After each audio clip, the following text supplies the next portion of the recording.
Di balik keberhasilan Muhammad Yani menembus program S2 Harvard University tersimpan kisah yang luar biasa soal pengorbanan, keteguhan, dan kekuatan keluarga. Kali ini kami akan mengajak Anda untuk berbincang langsung kepada Yani serta keluarganya. Saya akan sapa terlebih dahulu Muhammad Yani, mahasiswa S2 Harvard University di Arizona, Amerika Serikat. Assalamualaikum, selamat malam waktu Jakarta. Mas Yans. Waalaikumsalam, Mas. Terima kasih. Selamat pagi di waktu Arizona di Flagstaff. Baik, terima kasih. Saya akan sapa juga keluarganya. Ada Mas Syahroni, serta Ibu Rokayah, serta Bapak Adroni. Selamat malam. Assalamualaikum. Iya, waalaikumsalam. Selamat malam. Baik, terima kasih sudah menyempatkan waktu Bapak-Bapak dan Ibu dari Pandeglang. Saya akan ke Mas Jans terlebih dahulu. Jadi di paket berita tadi Mas Jans kita sudah mendengar ini LPDP begitu ya. Bisa Anda ceritakan sebetulnya bagaimana sebetulnya tantangannya bisa daftar, masuk ke Harvard, serta mengurus LPDP-nya begitu Mas? Oke, baik. Terima kasih pertanyaannya. Sebetulnya kalau berbicara tentang tantangan pasti banyak banget ya Mas ya tantangan yang saya hadapi. Tapi seperti yang beredar di sosial media, saya sadar bahwa dulunya tuh pesimis apakah bisa dari desa kecil yang bahkan mungkin banyak orang yang tidak tahu di mana itu Cibaliung, di mana itu Pandeglang, dengan angka kemiskinan dan putus sekolah yang tinggi di kami, saya jujur agak ragu apakah bisa saya mendapatkan beasiswa yang prestigious ini khususnya ke Harvard University, dan melihat juga bahwa background keluarga kami dari keluarga putus sekolah dan banyak sekali pengorbanan. Jujur saat itu tidak terpikir untuk saya akan melanjutkan kuliah hingga ke Harvard di Amerika Serikat, karena bagi saya itu hanya sekedar mimpi. Namun berkat mereka lah yang ada di layar teman-teman semua, ada kakak saya, ada bapak, ada ibu, teman-teman yang mungkin tidak ditayangkan di sini, banyak sekali orang-orang yang mendukung dan meyakinkan saya untuk bisa mendaftar, dan akhirnya saya coba beranikan diri di tahun 2024, tepat beberapa bulan setelah saya lolos LPDP, setelah saya kuliah di Udayana di Bali, saya daftar. Namun qadarullah saya belum dinyatakan lolos di batch pertama, karena saat itu saya harus operasi tumor pedis di hari di mana saya wawancara, saya di rumah sakit, dan banyak hal yang tidak saya siapkan. Saya di rumah sakit 15 hari karena DBD sebelumnya. Jadi banyak sekali hal yang saya terima saat itu sebagai ujian dan cobaan untuk membentuk diri saya. Tapi di bulan Juli, alhamdulillah ketika saya mencoba di tahap kedua, saya bisa lolos LPDP. Berarti artinya memang tidak langsung berhasil ya, ada usaha panjang yang harus dilakukan. Mas Yans, maaf saya harus sedikit mengajak Anda mundur sedikit. Kalau kemudian saya boleh tahu bagaimana suasana kebatinan Anda tentunya saat menerima kabar diterima, apakah Anda senang atau kekhawatiran soal biaya tadi itu juga menjadi pikiran Anda saat itu? Saya ingin tanya dulu.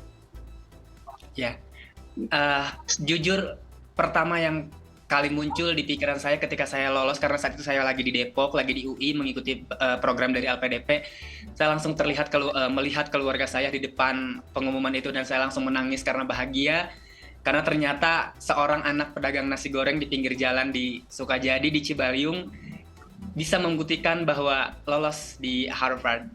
Dan mengenai biaya, ya awalnya saya agak pesimis juga karena banyak hal yang perlu disiapkan sendiri, mulai dari persiapan visa, kemudian evaluasi transkrip langsung ke Harvard, kemudian beberapa tes IELTS yang dulu-dulu juga itu tidak menjadi bagian dari pendanaan. Namun saya mendapatkan pendanaan dari LPDP untuk tes IELTS dan beberapa hal lainnya, tapi tetap saja awalnya saya agak lanjut enggak ya, karena jujur harus bayar deposit juga sekitar $250, sekitar 5 jutaan, dan ya intinya hal-hal seperti itu membuat saya ragu awalnya. Saya berdiam diri dulu apakah saya lanjut atau tidak. Namun saya coba untuk menghubungi orang-orang terdekat saya minta bantuan ke mereka, dan akhirnya banyak orang yang membantu. Meskipun mungkin saya minjem dulu di beberapa teman untuk persiapan ini, dan semoga nanti setelah LPDP-nya cair, ketika saya mulai studi saya akan ganti satu persatu. Oke, Mas Yan, semua keresahan yang Anda ceritakan perjalanan sulit itu Anda turut konsultasikan dengan keluarga, atau jangan-jangan Bapak Ibu di rumah cuman tahu yang mudah-mudah saja. Anda berangkat, semua sudah terselesaikan begitu Mas Yans? Iya, keluarga saya sepertinya tidak tahu. Baru kemarin saja saya ceritakan kepada mereka bahwa saya harus ada uang sekian juta untuk mengcover beberapa biaya yang belum termasuk LPDP. Namun itu udah terjadi dan sudah selesai. Mungkin itu menjadi tanggung jawab saya untuk nanti membayar kepada beberapa teman saya. Karena saya tidak mau mereka ikut memikirkan hal-hal seperti itu. Saya ingin mereka itu bahagia. Saya ingin mereka melihat anaknya sudah di Amerika dan biarkan mereka tahu yang baik-baiknya saja, yang sedih-sedihnya nanti saja. Baik. Saya ke Ibu Rokayah kalau begitu. Ibu, mungkin Anda sudah mendengar ceritanya tadi, Mas Yan sudah mengatakan bahwa sudah menceritakan semuanya. Boleh Anda gambarkan sebetulnya pada saat itu bagaimana komunikasinya? Jangan-jangan Mas Yan tidak cerita semuanya, proses-proses yang dia sampaikan tadi begitu Ibu? Iya. Ya, cuma bilang yang baik-baiknya saja.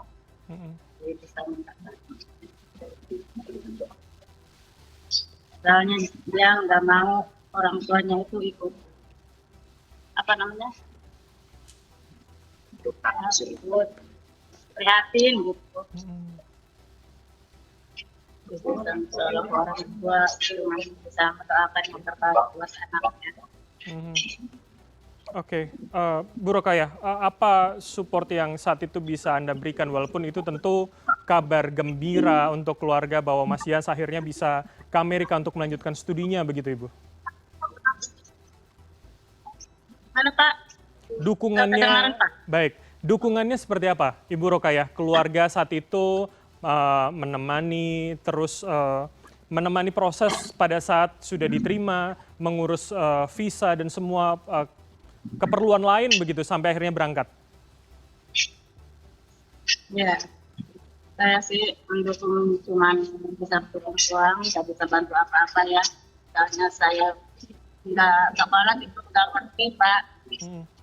Kalau gitu kan saya nggak ngerti.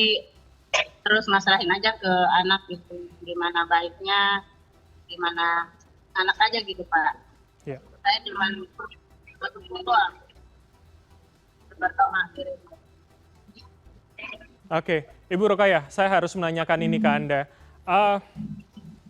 Pernahkah Anda membayangkan kemudian Mas Yans melanjutkan sekolahnya ke Amerika atau bagaimana Anda melihat Yans kecil memang sosok yang gigihkah atau memang bersungguh-sungguh dalam belajar? Apa yang pernah Anda bayangkan pada Yans dewasa begitu Ibu? Iya, dari awal memang udah tinggi banget dia belajarnya, semangat gitu. Terus disuruh kakaknya belajar itu sehari 3 kali, katanya dia harus belajar 3 kali sehari. Harus itu Pak. Terus ibu kan nggak pernah sih bayangin kalau anaknya mau sampai sekarang gitu. Nggak pernah bayangin ibu sih. Soalnya nggak mungkin banget gitu. Oke, baik. Saya ke Mas Syahroni kalau begitu. Jadi Mas Syahroni, Anda sebagai kakak, ini kakak yang galakkah, yang memang dari kecil keras soal agar Mas Yans terus belajar begitu, dan sebetulnya memang dari kecil terlihat cukup unggul begitu di pendidikan, Mas Syahroni, untuk Mas Yans? Ya, di luar Yani ini memang dari kecil mungkin sudah punya kebiasaan rajin. Nah, di luar itu juga tentunya saya sebagai kakak tidak mau ya apa yang saya rasakan, artinya tidak fokus dalam pendidikan karena saya terbagi waktu untuk membantu orang tua mencari uang di warung, jualan nasi goreng, bahkan mulung sempat kan gitu. Bagaimana caranya adik saya itu yang itu tidak merasakan apa yang saya rasakan. Makanya saya agak sedikit keras mendidik adik saya waktu SD. Saya mewajibkan beliau itu belajar baca buku sehari minimal 3 kali. Oke. Sampai dia lulus sekolah menengah atas ya, baru saya lepas. Tapi memang dari kecil sosok Mas Yan ini tipe yang gemar belajar, inikah apa namanya rajin begitu Mas Syahroni? Ya, dia tipe yang rajin baca buku ya, dimanapun dia berada, bantuin orang tua juga di warung di sini. Dia kalau tidak ada yang tidak ada pembeli, tidak ada konsumen, dia baca buku kan gitu sambil mengisi waktu luang. Oke, Mas Syaroni, ini mungkin pertanyaan saya cukup personal untuk Anda. Seberapa adik Anda lulus bisa melanjutkan studinya ke Amerika itu melegakan untuk Anda yang terpaksa harus berhenti kuliah saat itu? Apa yang bisa Anda gambarkan soal perasaan itu? Iya, intinya rasanya cukup bangga dan ada obat ya. Saya rela berhenti kuliah karena melihat banyak sekali, maksudnya potensi adik saya ini yang jauh lebih besar ketimbang saya. Nah, dan alhamdulillah dijawab dengan pencapaian Muhammadiyah yang sekarang keterima di Harvard University. Tentunya itu sedikit mengobati dan membuat saya lega. Mudah-mudahan dengan keterimanya adik saya di Harvard bisa mewakili di keluarga ini menjadi salah satu orang yang sukses ke depannya. Oke, baik. Saya akan sapa terlebih dahulu Pak Adroni. Selamat malam, Bapak. Baru bergabung. Malam, Pak. Baik, Pak Adroni, saya minta sedikit gambaran begitu ya. Sebetulnya kalau dari Anda seorang Bapak, biasanya kan Bapak itu tipe mendidiknya akan berbeda dengan Ibu. Biasanya akan begitu. Anda bagaimana mendidik Mas Yan pada saat itu untuk kemudian mau belajar? Sosok yang rajin belajarkah sejak kecil sebetulnya, sosok Muhammad Yan ini? Alhamdulillah, Pak. Muhammad Yan itu dari kecilnya udah ada bakat, rajin, sembahyang, alhamdulillah enggak tinggal, Pak. Puasa rajin, dia udah ada bakat. Oke, jadi ya artinya ibadah juga ini Anda jangan-jangan keras begitu, menyuruh 5 kali sehari pun ada mungkin puasa-puasa sunnah begitu, Bapak? Iya, puasa Senin Kamis itu Pak, rajin. Oke, baik. Saya ke Mas Yani lagi kalau begitu. Mas Yani, ini saya tidak tahu ini menjadi beban yang beratkah buat Anda? Kemudian harapan tadi sudah disampaikan, ternyata cukup melegakan bagi kakak Anda begitu. Ini Anda bisa sampai ke Amerika seperti apa? Saya merasa saat itu ketika kakak saya memutuskan untuk berhenti kuliah demi membantu saya agar bisa pasti kuliah di Bali saat itu. Meskipun dapat beasiswa saat itu dari pemerintah Indonesia, KIP, saya sudah berjanji bahwa kapanpun saya akan mengembalikan masa-masa pendidikan beliau, dan saya harap secepatnya saya akan mengirimkan kakak saya untuk kembali kuliah, mengenyam pendidikan seperti awal, karena beliau sudah bilang bahwa sepertinya sekarang penting banget untuk mengajar pendidikan ya Yan. Saya bilang iya, kapanpun kita akan usahakan untuk keberbaikan kakak saya agar bisa lanjut lagi kuliahnya, dan bisa segera mendapatkan gelar sarjana atau mungkin lanjut S2 juga dimanapun beliau mau. Saya akan pastikan itu akan terjadi. Terima kasih banyak karena sudah rela mengorbankan segala dan semua hal untuk saya. Meskipun untuk saat ini mungkin saya belum bisa memberikan banyak hal, belum bisa memberikan banyak uang kepada keluarga, kepada kakak saya yang sudah memberikan semuanya sejak saya kecil. Tapi mereka tidak pernah meminta itu, mereka hanya memastikan bahwa saya baik-baik saja, memastikan semua kegiatan saya itu lancar, dan mereka selalu mendoakan tanpa meminta apapun dari saya. Meskipun saat itu saya mungkin punya uang, tapi mereka selalu bilang, fokus dulu ke pendidikan kamu, urus dulu semuanya. Gitu. Baik, oke. Saya ingin menanyakan sebetulnya setelah master nanti Anda akan kembali Indonesia atau melanjutkan karir di sana. Tapi sebelumnya saya akan menanyakan dulu, Anda masuk di bulan Juni nanti, artinya mungkin masih ada kurang lebih rentang 2 bulan lagi. Apa yang akan Anda isi di sana? Salah satu concern kami di Indonesia adalah bagaimana kebijakan Trump yang baru ternyata membekukan salah satu dana untuk Universitas Harvard, dicabut soal kebebasan pajaknya yang juga dikhawatirkan berdampak pada mahasiswa di sana, terutama mahasiswa Indonesia. Seberapa isu itu menjadi concern Anda dan juga teman-teman komunitas Indonesia di sana, Mas Yan? Baik, iya Bapak. Pastinya saya akan kembali ke Indonesia karena funding yang saya dapatkan dari LPDP bukan hanya sekedar kewajiban, tapi ini adalah panggilan hati untuk saya untuk melanjutkan yayasan yang sudah dibentuk sejak 2022.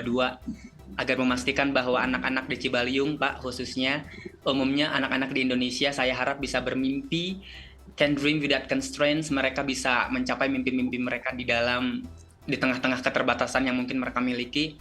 Dan mengenai kebijakan dari Presiden Amerika Serikat tentang pembekuan biaya untuk universitas di Harvard University memang menjadi isu yang lagi hot potato sekali, yang lagi gencar dibincangkan, dan sempat menjadi kekhawatiran bagi kami, khususnya saya pribadi, karena sempat merasa, wah jadi nggak ya nanti berangkat, tiba-tiba nanti malah ditutup gitu ya. Namun setelah mendalami informasi tersebut, ternyata bahwa dari Harvard University tetap akan mengupayakan keberhasilan dan kemajuan mahasiswanya terlepas dari apapun kendala, karena Harvard University juga sudah menyampaikan statement yang sangat luar biasa bahwa kami tidak ingin pemerintah mencampur adukan kebijakan-kebijakan yang tidak seharusnya diterapkan di universitas kami, dan mereka akan memastikan bahwa setiap mahasiswa yang sedang ongoing ataupun yang akan datang akan dijamin dan tetap bisa mengenyam pendidikan dengan baik dan menjadi seseorang yang berdampak sebagai misinya learn to change the world, belajar untuk mengubah dunia. Baik, artinya ada jaminan itu dari kampus, tidak ada kemudian screening ulang atau pendataan ulang soal mahasiswa terutama dari negara-negara berkembang begitu ya, Mas Yan? Tidak, Bapak. Kebetulan kemarin pas saya imigrasi juga ke sini, benar-benar sangat dipermudah sekali. Jadi hanya ditanya nama dan keperluannya apa dan langsung dimasukkan imigrasi. Jadi tidak semengerikan yang seperti di media sih, Pak. Oke, baik-baik. Tentu kami bersyukur soal itu karena tentu itu menjadi concern dan juga kekhawatiran kami untuk para pelajar yang di sana. Terakhir, Mas Yan, singkat saja apa yang ingin Anda sampaikan pada keluarga kali ini? Terima kasih Bapak, Ibu, Kakak. Kalian sedang berjualan sejak saya lahir. Saya hidup dan bisa seperti ini karena uang halal yang kalian hasilkan. Saya mengucapkan terima kasih karena kalian sudah membesarkan dan sudah menumbuhkan pikiran-pikiran yang sehat kepada saya, keluarga yang harmonis, keluarga yang suportif, yang mungkin meskipun orang bilang Muhammadiyah ini lolos ke Harvard tanpa ada privilege, itu saya bisa sanggah. Saya memiliki banyak sekali privilege, yaitu keluarga yang suportif seperti kalian.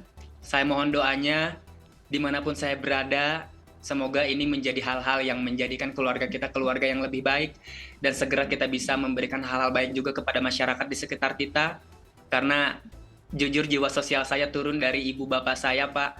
Beliau benar-benar lebih mementingkan orang-orang lain dibanding dirinya sendiri dan saya harap itu bisa terus dilakukan meskipun kita tidak punya apa-apa. Baik. Apa yang kita kasih ke orang, kita kasih. Baik, oke. Terima kasih, Mas Yani. Kami tunggu kepulangan Anda di Indonesia. Semoga lancar pendidikan Anda hingga master di tahun ini. Terima kasih sekali lagi, Mas Yani di Arizona, Amerika Serikat, serta Bapak Ibu, serta Mas Syahroni di Pandeglang, Banten. Sehat selalu semuanya. Terima kasih.